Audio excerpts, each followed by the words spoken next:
Olá, eu sou a Leca Rocha, atriz, e interpreto o seu caso virtual de relacionamento bizarro aqui. Giovana, idade 37 anos, funcionária pública. O curso de inglês não foi o suficiente para aprender inglês, então eu comecei a praticar inglês com várias pessoas de vários lugares do mundo, por aplicativos, sites e etc. E foi assim que eu me apaixonei por um turco. O que eu não sabia é que ele era de etnia curda. Azade, idade 30 anos, tradutor.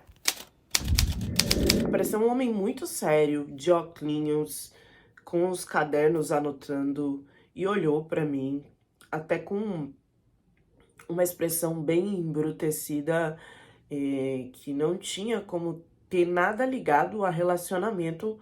Ele virou e parecia que tava falando num modo cacique tupi-guarani. Ele olhou no vídeo e falou: Hi, how are you? Are you speak Portuguese? Are you speak English? Eu queria saber se eu falava inglês. E eu falei, oh, não so much. Não so much, já tava tudo errado. Eu não tava sabendo responder nada. E depois disso ele começou a falar mais rápido o inglês e blá, blá, blá. Só que eu não conseguia acompanhar, não conseguia entender. E ele viu que eu fiquei em silêncio, não tinha muito o que fazer. Porque o inglês dele era muito bom. Só que o meu inglês, eu só estudei e eu não falava. E ele estava interessado em aprender português. O meu português era muito bom, só que ele não falava português. Então, meio que o silêncio começou a rodar no ar. E no desespero, não me perguntem por que, de uma chamada de vídeo que era só eu desligar, num passe de mágica, eu quis dar continuidade àquilo na linguagem dos sinais ou então fazendo mímica. Eu simplesmente comecei a pegar as coisas que estavam perto de mim e tipo, this is phone, this is... Eu falei da primeira vez em inglês, aí eu, não, this is celular, isto é celular. Ele, oh, really? Celular, celular.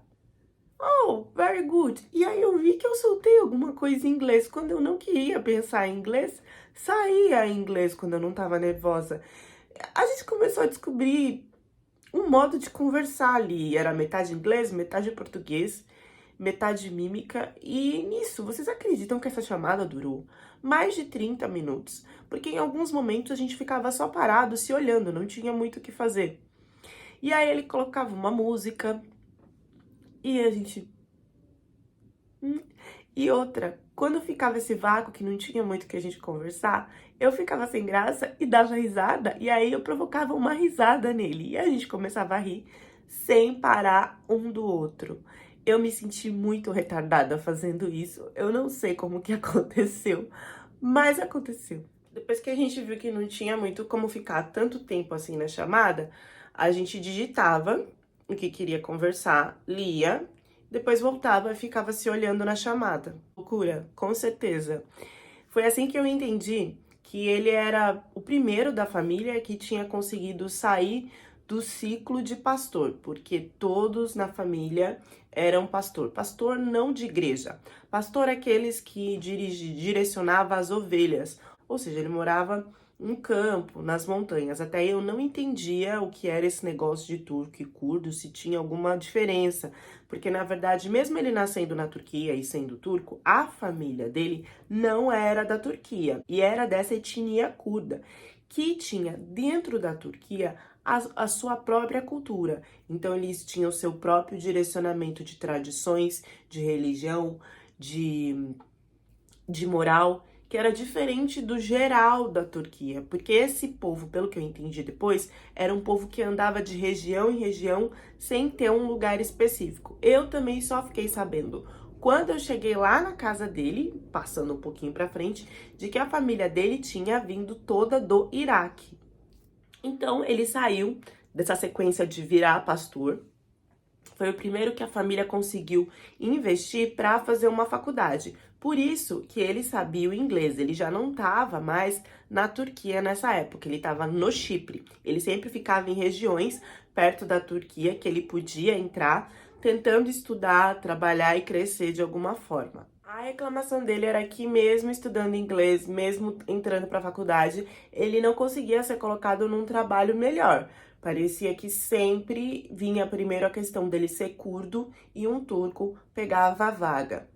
Perguntou para mim da realidade do Brasil e eu trabalhava no governo, então eu tinha um cargo muito bom, tinha conhecimentos e tal, e com aquele inglês dele, eu acho que ele até poderia se dar muito bem no Brasil.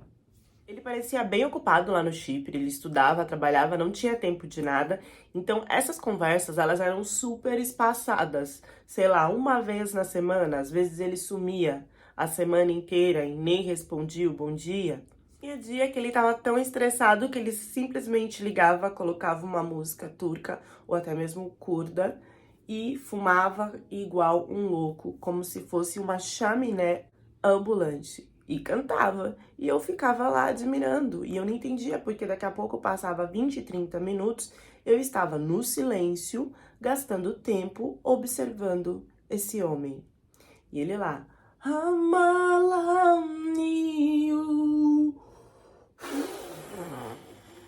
Até embaçava, assim, de tanta fumaça.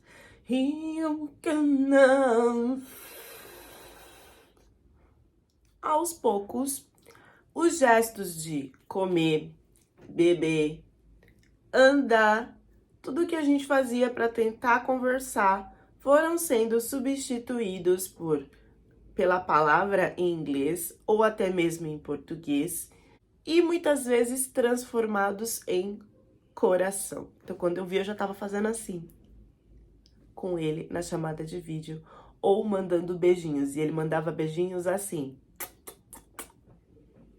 Quando eu vi, aquele homem ogro estava mostrando um lado sensível, talvez, porque até esse momento ele usava uma palavra em turco para me chamar e dizer que eu era a fofura dele, que na verdade eu procurei o significado e queria dizer cabrita, ovelha, minha cabritinha.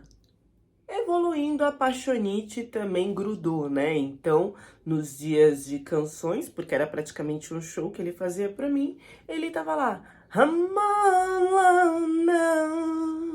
E eu, ai, sério, só faltava soltar. É que eu amo muito, meu bem. Só faltava soltar isso. Começou a ficar muito difícil a situação dele lá no Chipre e ele acabou voltando para a Turquia para ajudar a família dele, que estava tendo algumas brigas, alguns conflitos. Ele não quis me dizer muito bem, mas parecia que os curdos tinham um apego muito grande por dinheiro e a briga era por causa de terra. Pelo que eu entendi, um irmão dele tinha praticamente esfolado a cara do outro por causa de terra, de querer casar e não ter espaço e não querer dividir. Mas até aí, gente, eu não levei isso como algo muito ruim ou assustador pra eu parar de falar com ele, porque todo mundo tem uma família louca. A minha também era louca. Um belo dia ele me solta, assim, umas fotos, umas 10 fotos, que eram uns colares grossos, gente, e de ouro.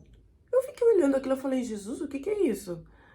Eu achei que ele tava falando que... Eu pensei que ele ia falar, escolhe um que eu vou te dar, mas não. Ele me explicou que era o casamento de uma das irmãs dele.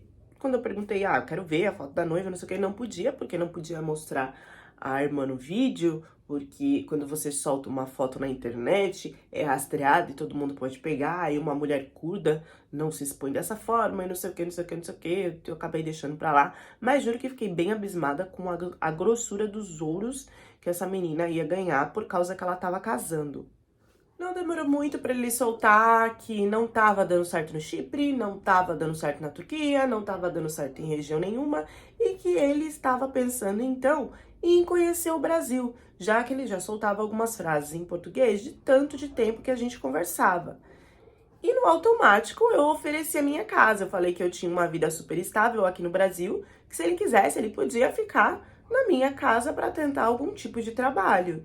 E nessa parte eu dei muita sorte, porque eu podia estar colocando um louco dentro da minha casa sem saber. E na verdade não, quando ele chegou aqui, ele foi a pessoa mais educada da face da terra. Ele tinha uma mente empreendedora, Ele chegou aqui e ele já se propôs a ficar estudando, a procurar qualquer tipo de trabalho que fosse, não tinha nenhuma frescura e também não me exigia nada dentro de casa, de, sei lá, querer mandar ou ser grosso, querer impor a cultura dele. Não. Eu ajudei ele financeiramente a vir, sim. E quando eu comentei um pouquinho no meu trabalho, as pessoas já esbugalharam os olhos e parecia que aquilo era motivo de julgamento até para ser mandado embora. Então eu menti que eu tinha desmarcado, que ele não viria, não estava com ele e silenciei para todo mundo essa coisa de estar tentando me relacionar com um turco, porque tinha muita gente preconceituosa e eu não queria colocar a minha profissão, que eu estudei há muito tempo, em risco por causa disso. A gente se deu muito bem, mas ele teve que voltar para a Turquia porque ele tinha que prestar o serviço militar.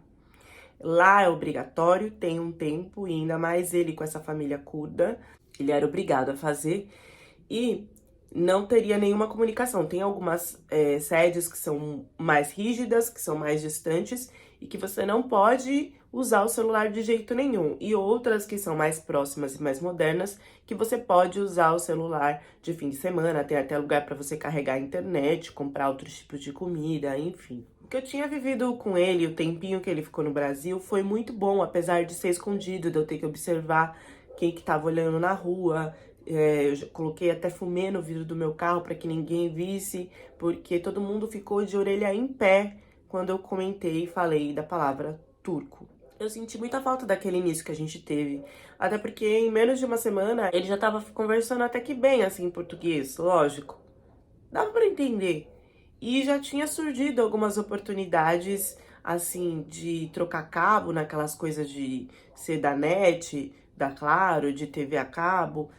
Já apareceu alguns trabalhos que ele podia ter tentado. E se ele tivesse tentado, talvez ele não tivesse nem saído do Brasil. Mas ele achou importante fazer essa parte do militar, porque, querendo ou não, a Turquia era a primeira terra dele. A família começou a exigir dele ficar mais perto deles. Então ele foi. Quando ele entrou no exército foi horrível, porque eu ficava com esse homem na cabeça o tempo inteiro. E não dava pra falar com ele. Ele demorou mais ou menos uns 4 dias pra mandar a primeira mensagem. E era do celular de um amigo. E ele mandava, assim, coisas que me deixavam triste. Por exemplo, eu tô muito mal, tô tendo febre e não consigo levantar da cama porque o banho aqui é sempre gelado. Os meus pés, a bota pequena, e eles fazem isso de propósito pra você sofrer, então eu tô cheio de calos, eu não consigo nem andar. E ele dizia que como ele era curdo, isso ficava cada vez pior. O amigo dele parece que tinha feito um pacote de SMS, porque ele também namorava uma brasileira e ele mandava mensagem quando dava, mas era assim, no máximo uma mensagem por dia, um texto super abreviado contando o que estava acontecendo para dizer que ele ainda estava ali, que a gente ainda estava junto. Em uma dessas mensagens, acho que faltando um mês por aí para ele acabar o exército, ele disse que talvez ele sumiria um pouco porque a família dele sabia que ele já teria cumprido todas as exigências do país e que o próximo passo seria casar. Então, com certeza eles estavam arrumando uma prima, alguém assim para ele casar e que ele não queria, porque ele queria ficar comigo no Brasil, queria ter uma vida e uma família comigo e que ele ia bater de frente e resolver isso para eu ficar tranquila que ele voltaria a aparecer. Mas nesse um pouco tempo ele não falou quando que era. Então, cada dia eu ficava lá procurando a mensagem dele, pensando que era em 2, em 3 dias que ele ia resolver. O sumiço dele foi de um mês. Quando ele voltou, ele explicou que mesmo conversando com a família dele, ele ia ter que encontrar essa menina, ia ter que encontrar com a família da menina, ia ter que falar na cara deles que ele não queria acordar nada, e depois disso, aí sim estaria livre para ele vir pro Brasil e pra gente tentar uma vida a dois. Nisso eu penso que ele começou a ficar inseguro, achando que eu não acreditava mais, que eu ia procurar outro cara. E aí ele começou a ficar um pouco mais ciumento de querer que eu mandasse mensagem. Quando eu acordasse, mensagem com foto, tá? E vídeo pra ele entender que eu tava naquele lugar. Falando o nome dele, e de manhã, e de tarde, e de noite. Mesmo assim, ele começou a questionar um monte de coisa, a falar que não era pra eu tentar conversar com outra pessoa, que ele ia conseguir fazer, que eu precisava confiar nele. E eu confiei, e por incrível que pareça, ele não tava mentindo. Ele me mandou foto, me mandou vídeo de tudo que tinha acontecido e falou: eu neguei, os meus pais me tiraram parte do meu ouro, eu não tenho mais tanto dinheiro, mas eu vou dar um jeito de te encontrar aí no Brasil. eu resolvi ajudar ele financeiramente de novo e ele voltou pro Brasil pra ficar comigo. Aqui no Brasil, gente, ele foi muito esforçado. Ele começou trabalhando com cabo desses negócios de TV aberta e fechada. Ele fez amizade com colombiano, com haitiano, com todo mundo aqui no Brasil. Foi se entrando nos trabalhos, foi se entrando nos bicos. Ele trazia comida pra casa, ele gastava todo o dinheiro dele comigo. Não tinha questão nenhuma de conversar com outra mulher, de querer sair à noite, de beber, e até começou a tentar parar de fumar só pra que eu ficasse bem, porque eu não gostava mesmo da quantidade de cigarro que ele usava por dia. Quando eu vi que eu tava pra viver uma história feliz, que a gente poderia formar família, que ele era um cara esforçado, eis que veio uma ligação da família. A família começou a cobrar muito, muito, muito que ele voltasse pra Turquia, que eles precisavam dele, porque ele não podia ter abandonado eles dessa forma, e essa cobrança se tornou diária, a ponto de, em um momento, o pai dele adoecer e exigir que ele voltasse para a Turquia. Nessa hora, o certo a se fazer era que eu separasse dele, ou então que ele fosse ficar um tempo com o pai e depois voltasse. Mas a gente estava tão apegado, a gente tinha visto que tinha construído muitas coisas juntos, assim, a ponto de um ajudar o outro, e que a gente estava crescendo. Poxa, por que acabar com tudo isso? Ele pensou e deu a ideia de eu voltar com ele, ficar um tempinho lá e depois a gente voltava de novo pro Brasil. O que ele não me contou é que a família dele era possessiva, e que a família dele controlava ele de um modo que eles poderiam fazer qualquer coisa comigo, até mesmo sem ele perceber. A família do meu marido, ela tava por várias partes. Tinha gente em Mersin, tinha gente sei lá onde, e uma parte tava em Istambul tentando prosperar, só que economicamente eles não conseguiam se manter em Istambul. Tinha parte na Síria, tinha parte no Irã, tinha em tudo quanto era lugar. E eu não sabia que existia uma briga de olho por olho e dente por dente mesmo sobre essa questão financeira. Bom, eu fui sem saber pra onde que eu tava indo. Eu acreditei porque ele falou que ele estaria comigo, como ele sempre esteve nesse tempo que ele tava no Brasil. Importante falar que a gente casou no Brasil, ele já era meu marido. Chegando lá, ele morava em um vilarejo super distante, que nunca chegava. E era uma casa com andares e todo mundo vivia ali. A mãe dele, mesmo já com idade para se aposentar, os seus, sei lá, 60 anos, a mulher, sei lá, ainda tava com um neném praticamente de colo, que eu não sei como ela engravidou, que eu não sei como ela teve, porque não se parava de ter filhos. Eu acho que ela tinha uns 15 filhos. E eles viam essa coisa como tipo assim, vamos encher o mundo de curdos para que eles corram atrás do nosso lugar. Eu vi como era precário o lugar e falei, olha, vamos alugar uma casa perto, vamos, né? Só que assim, não tinha lugar, ou você tinha que construir uma casa, ou então ir para alguma região mais perto. E ele falou, calma, vamos passar um tempo aqui, porque eu preciso realmente ficar com eles e eu quero que você conheça eles e depois a gente vai resolvendo. De repente você fica um tempo em Istambul, não sei, enfim. O primeiro absurdo que eu vi foi a questão de que o vô, ele ia como lá fazer a parte de pastor e tal. E aí ele voltava e dava o sapato para um dos irmãos dele e trabalhar de uma outra forma, tipo, na feira. Então, assim, eles revezavam o sapato porque eles não tinham condição financeira no momento de comprar um outro sapato. Eu estava no café da manhã, eles abriam um pano no chão e todo mundo sentava para comer. E daquele café da manhã, se começou uma briga que eu não sei de onde veio. O dialeto deles é diferente do turco. Então, assim, se eu não entendia turco, aquilo ali eu não sabia o que eles estavam falando. E eu sei que levantou um. Quando eu vi que levantou um, ele só falou uma frase e ele levantou com uma das facas que tava lá no coisa do café da manhã, pra ir pra cima do outro que tava na outra ponta da mesa, e nisso ele atravessou o café da manhã, ou seja, ele pisou em tudo que tava lá, foi pra cima com a faca pra cima do outro, e aí os outros já ficou um a favor de um, a favor de outro, e essa faca que eu fiquei com medo da onde que ia dar. Depois que tudo se acalmou, A explicação que o meu marido deu é de que tinha se trabalhado os dois o mesmo tempo e um estava com 10 liras e o outro estava com 15 liras. Então, alguém aí tinha ou pego a parte do outro. Quando eles foram receber esse dinheiro final do dono da barraquinha que eles trabalhavam, só um foi. O outro tava com mais lira que ele, é porque pegou uma parte maior sem avisar ele. E o outro falando que essa lira era de um outro trabalho que ele tinha feito, que não tinha nada a ver. Nisso eles começaram a brigar, então eles estavam brigando por 10, 15 liras. Outro dia, eu acordo com uma menina gritando, desesperada. E eu fui ver o que estava acontecendo. Meu marido falou, não, fica no quarto. Eu falei, não, eu quero ver o que está acontecendo. É uma mulher pedindo ajuda, pelo amor de Deus. E aí ele foi, bom, então eu vou com você, porque senão vai dar uma encrenca de que você tá se intrometendo e não sei o que, mesmo você não sabendo falar, você lá sozinha não vai ser uma boa imagem, não sei o que. E aí ele desceu na frente, eu fui descendo atrás. Não entendi nada do que estava sendo falado, mas era uma menina que estava lá conversando com a mãe e o pai dele. Conversando não, ela estava aos prantos e ajoelhava e não sei o que, lá. E eu entendia que era tipo, por favor, pelo amor de Deus, alguma coisa assim. Parecia que ela tava pedindo ajuda.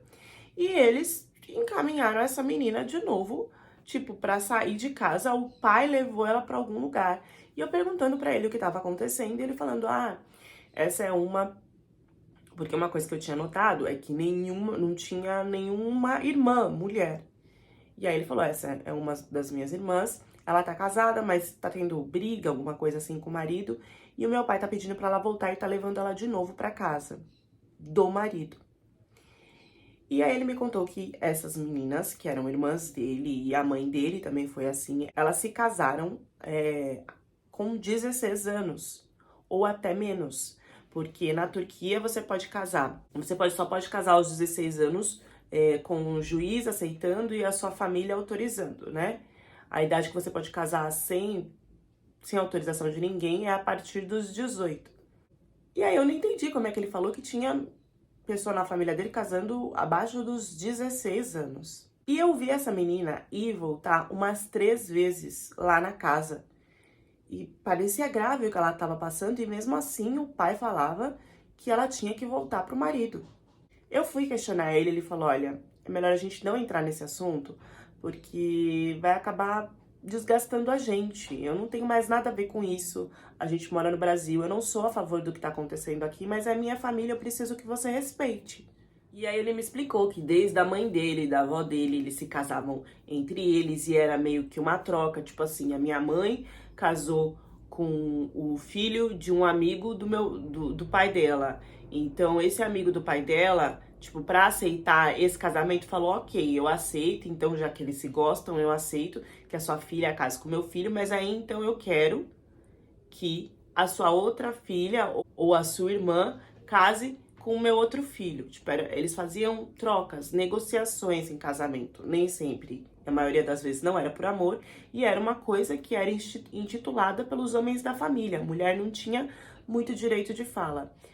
Era muito importante também a questão de se ter um filho homem, porque era o filho homem que ia continuar essa etnia. Não se importava tanto quando se tinha filha mulher. Ele chegou a falar, e foi super sincero, que às vezes, quando era menina, o pai não queria nem olhar na cara da filha quando nascia, e nem depois, porque não se tinha importância nenhuma. Bom, desde que a coisa piorou, o pai dele começou a ficar pior, e aí as condições financeiras, como ele não estava no Brasil mandando dinheiro, que eu falei, é a melhor coisa você ficar aqui trabalhando no Brasil e mandando dinheiro pro seu pai para ele ter a condição. Não. Aí o que aconteceu? No meio dessa situação toda, ele foi chamado para fazer um bico no Chipre, e ele saiu de madrugada para fazer esse bico sem me avisar e me deixou lá com a família dele. Eu quase tive um ataque, porque não tinha... Eu acordei, ele não tava lá. E aí eu não sabia falar com ninguém. E ele me mandando essa mensagem falando isso, que ia ficar uma semana pra lá. E eu falei, mas por que você não me avisou pra eu ir junto? Disse que não podia, porque era só ele, porque o trabalho não ia pagar mais, porque ele já tava envergonhado de tudo que tava acontecendo, não queria pedir que eu pagasse a minha passagem, porque ia ficar feio na frente dos pais, porque era melhor ficar lá, que ia passar rápido, que a gente conversava e se comunicava pelo celular. Só que o que aconteceu que com as coisas que eu fui vendo lá na casa dele, e eu via que ele não confrontava, eu fui me sentindo mal e eu não queria mais ele como parceiro. Eu tava querendo me separar. Eu achei que esse momento, como ele tava distante, seria um momento oportuno pra falar isso pra ele. Não só falar, eu já comecei até a ver passagens pra eu voltar pro Brasil, porque eu não tava me sentindo bem naquele lugar. Nada me fazia bem, as pessoas não tinham um cheiro bom, as pessoas tinham um olhar de maldade, a família dele, ninguém me tratou bem, eu senti que eles queriam que ele ficasse com a outra mulher, enfim. Eu levei um choque com tudo que eu tava vendo ali, como eles viam isso como normal, e eu achei que fiquei até com medo de pensar em ter filha com ele. Enfim, me deu um surto de que eu queria ir embora pro Brasil e eu mandei essa mensagem pra ele falando sobre isso, que então ele cuidasse do pai dele. Depois a gente se resolvia no Brasil, talvez lá no Brasil eu esquecesse toda a imagem do que eu tava vendo ali. E falei, olha, tô indo embora. Agora não, né? Vou ver aqui como comprar passagem, porque eu não vou ficar nesse lugar onde as pessoas não sabem falar a minha língua, onde, sei lá, se eu fizer alguma coisa errada, sei lá o que pode acontecer, cheio de regras, de loucuras. E ele falou, não, calma, eu vou falar com a minha mãe, pra minha mãe conversar com você pelo Google Tradutor e não sei o que, eu tô voltando em uma semana, fique em paz. E eu, não, não, não, não, não. Só que o que aconteceu? Ele mandou mensagem pra mãe dele, e eu não sei como é que ele escreveu isso pra mãe dele, se a mãe dele entendeu de uma forma errada, ou se ela era a ogra mesmo. Eu sei que ela entendeu que eu iria fugir, que eu iria separar do filho dela, e na cabeça dela não tinha essa questão de divórcio, eu tava fazendo errado, e ela ia fazer de tudo pra eu ficar presa ali. Só que eu não sabia que tava passando tudo isso pela cabeça dela, e achei que eu tinha a minha liberdade que eu tinha no Brasil. Só que não. Quando eu fui colocar o meu pé pra fora do quarto, pra tomar um ar e pra fazer essa coisa de ver passagem e tal, já me apareceu a mãe dele me empurrando pra dentro do quarto e eu tentando sair daquilo. Ela foi pra fechar a porta do quarto, eu levantei pra, tipo, não deixar ela fechar a porta do quarto. Eu só entendia que ela falava que eu queria que eu ficasse lá e eu só queria falar, não, mas tipo, eu só vou dar uma volta na casa, não entendi o que tava acontecendo. Nesse auê todo, o pai dele me aparece com uma arma, apontado pra mim. Aí eu, gente, tipo, o que tá acontecendo aqui? Nisso, o celular tinha ficado na cama. E já não dava mais pra me mexer pra pegar o celular na cama. Nisso, essa mulher foi e me pegou um objeto cortante. E aí eles foram só me empurrando, me empurrando. Eu desci uma escada, desci duas escadas. Cheguei, parecia que era um sótão. Dentro desse sótão tinha um banheiro. Nessa coisa que ela, tipo, encostou, né, em mim, eu vi aquele, não sei, eu acho que ele não teria coragem de atirar, mas eu também não queria arriscar. Que ela foi encostando o objeto cortante em mim, que ela foi me empurrar pra entrar nesse banheiro, nessa movimentação toda, fez um corte. E quando eles conseguiram me colocar no banheiro, eles me trancaram. Eu nem entendia nada do que eles falavam, eles não pegaram o celular, Google Tradutor, nada pra tentar falar comigo. Já vieram dessa forma, o meu celular ficou na cama, não tinha como avisar ele. Eu entrei em desespero. Por quê? Eu não sabia até que profundidade que era aquele corte. Eu tinha diabetes, eu tinha problema para que machucados sarassem. E eu já não sabia se ele estava comunado com a família dele, se eles iam me sequestrar para algum lugar, se tudo isso tinha sido um jogo para ele acabar com a minha vida. Eu já comecei a pensar várias coisas dentro do banheiro. E vamos lá, vamos ao banheiro. Gente, o banheiro não tinha privada. Era aqueles que você fazia no chão. Parecia que tinha sido utilizado por muitas pessoas. Aquilo ali estava sujo. Tinha bicho, tinha larva, tinha um monte de coisa. A pia tava toda... Pô, eu não consigo falar pra vocês a nojeira que tava aquilo. E eu fiquei ali que eu tinha que beber água daquela torneira. Eles não abriam a porta do banheiro em nenhum momento pra me dar comida, pra me dar nada. Eu comecei a perder a noção do tempo. E eu tinha que dormir, o único lugar que eu podia encostar era no chão, era naquela sujeirada toda. Nos primeiros momentos eu falei na alta e tentei pedir ajuda, mas era tipo embaixo da casa. Eu não sei quem que poderia me escutar.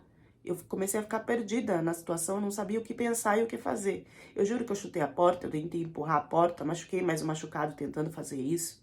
De um dia pro outro aquilo ali começou a ficar preto. Achei que ia gangrenar. Consegui, depois de, sei lá, 10 horas, permanecer de pé. Eu que tinha que dormir, não tinha como encostar naquele chão. Medo de encostar o meu machucado em qualquer lugar e infeccionar. Mas assim que você apaga, não tem como você pensar em nem nada. Quando eu vi, tava tudo junto e misturado. Eu não sabia o grau que aquela infecção poderia virar, porque eu não sabia quando que eu ia sair dali.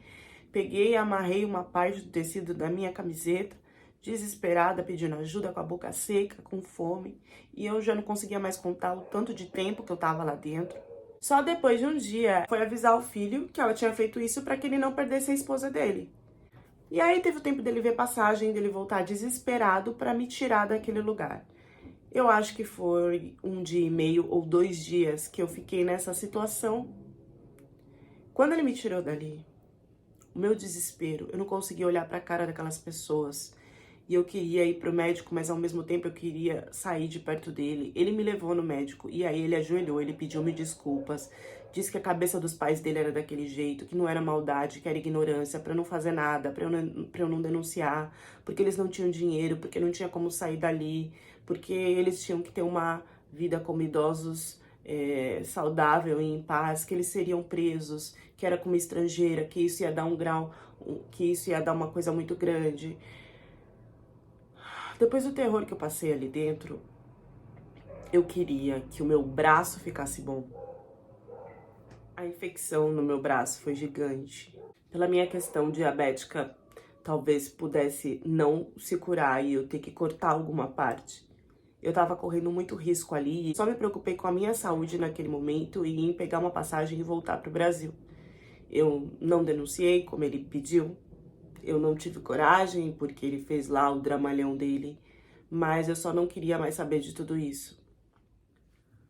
Eu voltei pro Brasil, o tempo foi passando, eu acho que uns 2, 3 meses, ele se virou e ele veio pro Brasil atrás de mim.